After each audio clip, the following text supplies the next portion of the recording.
People blame boredom on phones, social media, modern life, a lack of discipline. But the more researchers studied it, the stranger it looked. Because boredom isn't just human. It's everywhere. Dogs get bored. Cats get bored. Even animals in zoos get bored. Which is strange because evolution doesn't keep things around for no reason. Fear exists for a reason. Pain exists for a reason. Hunger exists for a reason. So why would nature give us boredom? Imagine life tens of thousands of years ago. No internet, no entertainment, just survival. Find food, avoid danger, sleep, repeat.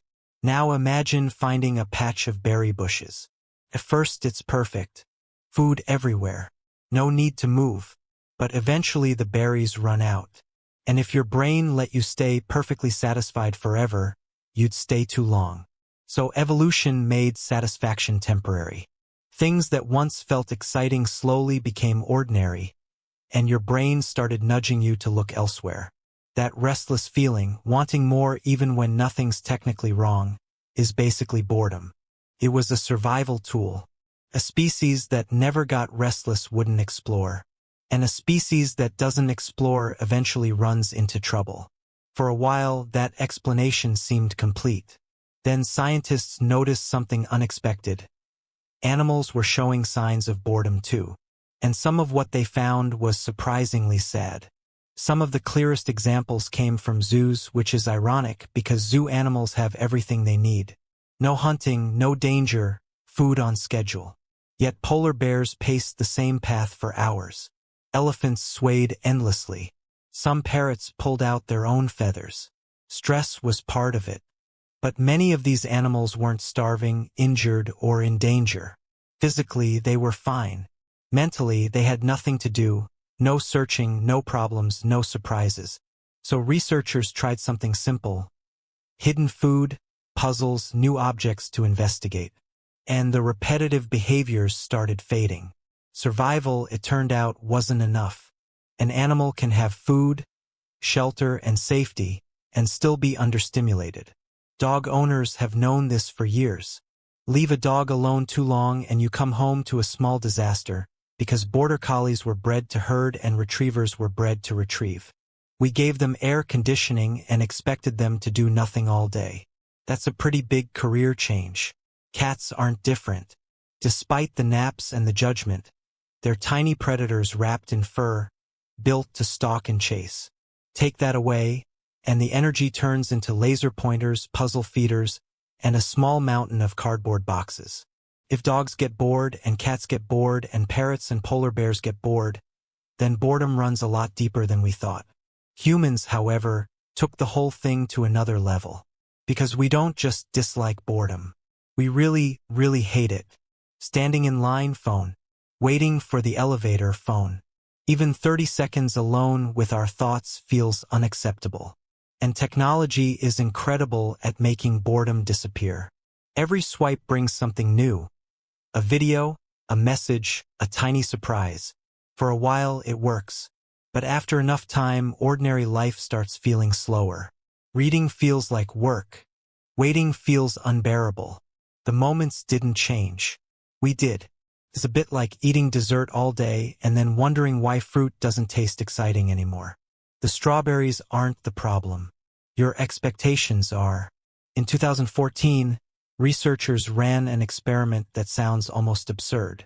People sat alone in a room, no phone, no books, nothing to do. Just 15 minutes with their own thoughts.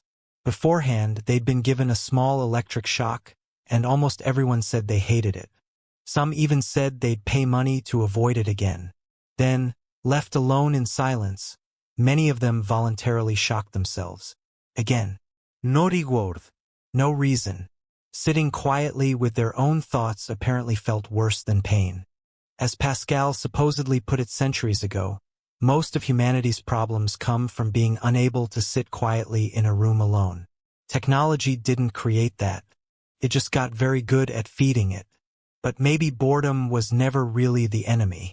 Maybe we've been blaming the messenger. Because boredom isn't really a thing. It's a signal, the same way pain tells your body something needs attention. Think of your favorite game or show. At first you couldn't get enough. Then, slowly, the magic faded, not because it changed, but because you got used to it. Psychologists call this hedonic adaptation. Humans are remarkably good at getting used to things. The lottery win, the dream car, the dream job, all of it eventually becomes normal. Which sounds depressing, but it's probably why humans keep moving forward. If satisfaction lasted forever, you'd stop. Why invent, explore, improve? Instead, we keep asking, okay, what's next? And that question put humans on the moon. Not because we were satisfied, because we weren't. That same restlessness drives a lot of human creativity, and a lot of bad habits too. The complication is that boredom used to show up occasionally. Now stimulation shows up constantly, and ordinary life starts feeling dull by comparison, even though nothing about ordinary life actually changed. So if boredom is useful, why does escaping it feel so good? Every notification, every autoplay, every swipe gives your brain a tiny hit of dopamine. Not because the content is good, but because it's unpredictable. Slot machines run on the same principle. Boredom offers no surprise, so your brain reaches for whatever kills the silence fastest. Researchers call the result boredom proneness. The more stimulation you're used to, the faster ordinary moments start feeling unbearable. But here's what gets lost in the trade. That quiet, mind-wandering state, the one that shows up doing the dishes or staring out a window, isn't your brain being lazy. The sorting memories, connecting ideas, working through problems you didn't know you were thinking about. Psychologists call it the incubation effect, and it's where a surprising number of good ideas actually come from. In the shower, right before sleep, halfway through a boring task. If you never let your mind go quiet, you don't just avoid discomfort. You skip the part that comes after it. So what do you actually do with boredom? Not eliminate it. That was never really an option. The real distinction is between being occupied and being engaged. Entertainment is easy, you can scroll for 3 hours without noticing. Engagement takes effort. Learning, writing, building, reading something hard. Those things demand attention and patience, and they're usually the ones that end up meaning something. Pleasure is immediate. Meaning takes time. Nobody picks up a guitar and instantly sounds good, but struggle slowly turns into progress, and progress feels good in a quieter, deeper way. Which is why doing nothing occasionally isn't wasted time. A walk without headphones. A shower without a podcast.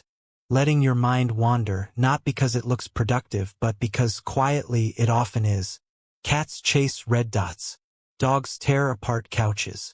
Humans build rockets and leave the planet. Different species, same itch, the same refusal to stay still forever. Because boredom was never the absence of meaning. It might be the thing that sends us looking for it. Maybe the opposite of boredom isn't entertainment. Maybe it's engagement. And maybe that restless feeling, the one we spend so much energy trying to escape, is asking a simple question. Is this really all there is? Sometimes that question leads nowhere. Sometimes it leads to trouble. And sometimes it changes the world, which is a pretty remarkable thing for such an annoying feeling to do.